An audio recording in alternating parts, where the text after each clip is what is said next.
زانایانی ئەم کاتەی کورد ئەم مزگەوتە بە جێگایەکی گرنگ دەزانن بۆ چارەسەرکردنی کێشە کۆمەڵایەتیەکان، چونکە مزگەوتی کۆنی قەڵا ڕۆڵێکی بەرچاوی دیوەخانانەی لەم بارەیەوە بینیوە. ئەم مزگەوتە سەرچاوەی دەرچوونی سەرجەم ئەم کەسانە بوو، تەنانەت لە چواردەوری قەڵای هەولێریش کە بۆ زانست و زانیاری خوێندویانە. لە ڕووی شوێنەواری ئەم مزگەوتە یەکێک لە هەرە مزگەوتە کۆنەکانی کوردستان و تەنانەت جیهانیش دادەنرێ. نووسیم الكنز الناشي من جمع الحواشي،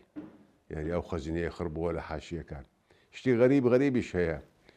مثلا لكتابة كم كردوا أما مكتبة بعدين لمزقفتها لدي وخارش مكتبة ويكوني باوكم هيا كبرايا كان ميستلوينها زرفة كم ديتوا بور بور قديم بو يعني نامكا 120 سال بيش استابو لسر زرفكي نسابو رقمك هاشت شاش تار دو، يعني هاشت هزار شاش سطو تلدو. كنت دبي أو رقمت سبيها وكانت أخو تليفون نبوها موبايلش نبوها تسيها ورقمت سيها زور فكر مكردوها بس مانك هرنا ملزاني ومن شنا أسرارك بيني أوي ناديتي وأي ورد غريد وايه وتباب كما حروف درسو بحسابي حروف باء دال واو حاء كردية بدوح تماشای قاموسە کانم کرد نەمدیتەوە بەدوحچیە دوای قاموسێکی تورکیمان هەیە پێدەرن ئەختەری قديمة زور شمس الدين سامية قاموس الأعلام لغته أعلام نساء بدوح اسم ملائكة موكول بإيصال الرسائل، يعني ناي ملائكتك كأو مسؤولة مكتوبة كان بقين تساحبي فأو رقم ينسيها أو ينسيتي معناه ويا ملائكة مكتوبة كان أو مكتوبة بغير زي خوي،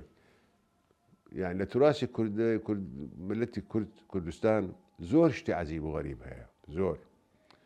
ليه تجليدها بتجليد يعني بند كردني كتاب مخطوطات من هي 400 600 صالة مخطوطات هالما قلت زي تايبت تازت تساب كرا ودرت ولا باكستان ولا مصر هيتمان يعني إيشي متسيا إيشي ما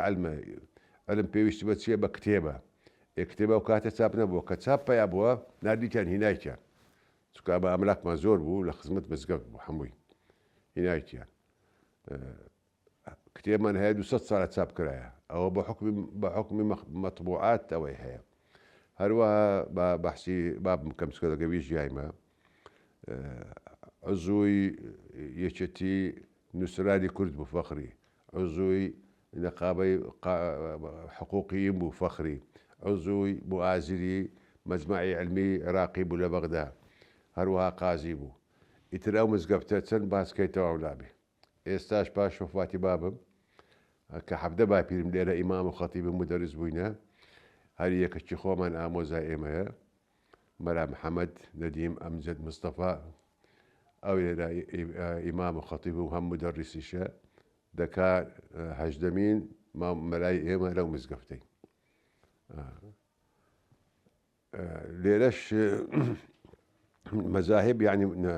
فلسفة ونامي أو مزقفتي أو علمي كليرة هي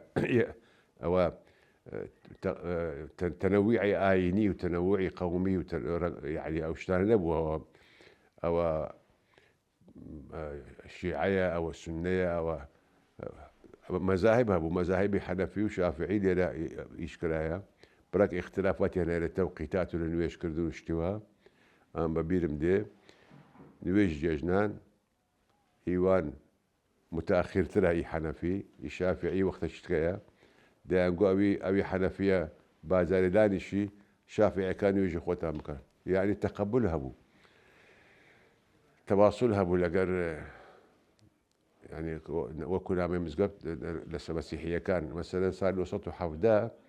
واني بغدايا هالتهوليلي لقى بابيرتشي إما لقى علي باشاي دو غرمتشي تشينا بياسيان كديرا عنكاوي بيني هولي عنكاوي تسول بو وشي يستانا بو وادي قلت بولار ندر يعني تشيو انا سنة بحكم هولي ترشيش دزاني أيوة وانا خريستيانا يعني مسيحينا ما معناه بواری دەری ئەوانە کوماینە دەبی ئەنفاریان بکەین ینی جزیان بکەین بەرتوبرایان بکەین نیەتی هەبووە ئەو ئەنکاوەی تێکداتن ئەوجا باپیری ئێمە لەگەڵ عەلی پاشای گوتیتی ئەوە جایز نییە بە دین و بە شەرع نابێەوەرە جزیە خۆیان دەدەن عسکەری دەکەن مشکلیان نییە قورتاریان کردینە ئەوجا مؤەرریخەکانی ئەنکاوەی ئەوانەیان نووسیە مەسەرەن مامۆستای خوارێ خۆش بوو شەماس بوو حنا عەبدولئەحەد ڕۆفۆ لە کتێبی تاریخ ئەنکاوە نووسیتی قەت مەوقفی ئەو عایلەی لەبیر ناکەین هەروەها گوتیتی ئێستاش ڕەشاد مفتی ئەویش هەمان دەور دەبینی لە بۆ سەماحەتی ئاینی و دینی دوایە سیاسیەکانی قیاداتی کوردی هەموو هاتینە ئێرە مەلیک فەیسەڵ یەکەم کە هاتە عێراق 1923 هاتە هەولێرێ هاتە قەڵاتێ ئەو کاتە باپیرم لێرە خەتیب بووە برای باپیریشم ئەحمەدە فەندی متصەریف هەولێرە بووە لێرە نوێژ دەکاتن هەروەها ساڵی 1940 کە حرەکاتی ڕەشید عەلی گەیلانی بوو عایلێ مەلیک فەیسەڵ هەراتن هاتنە ئێرە مەلیک فەیسەڵ و مەلیکە عالیە قسمەک چوونە بەسرە عەبدوللە چووە بەسڕەی مەلیک فەیسەڵیش هاتە هەولێرێ لە مالی باپیرێکی ئێمە نووس لە باداوەی یعنی عولەمای دین و شیوخی تەسەوف لە هەرێمی کوردستان ئەوائلی تەسەوف دەوری زۆر بەرزیان هەیە بۆ ڕاگررتنی مقاومەی کورد دەوریشان هەیە بۆ شۆڕشی کورد هاانیاندایە تەفاعلیان کردیە هەروەها مام جەلال هات لێرە نوێژی کردیە جناب مەلا مستەفاش هات لێرە شەوەک لای ئیمامم شەمسەدینی نووست بەیانیش لەگەر ماری بابم نانی خوارد عولەمای کوردستان هەموو تەئیدی شۆڕشی کوردیان کردیە و بووینە سەرەد و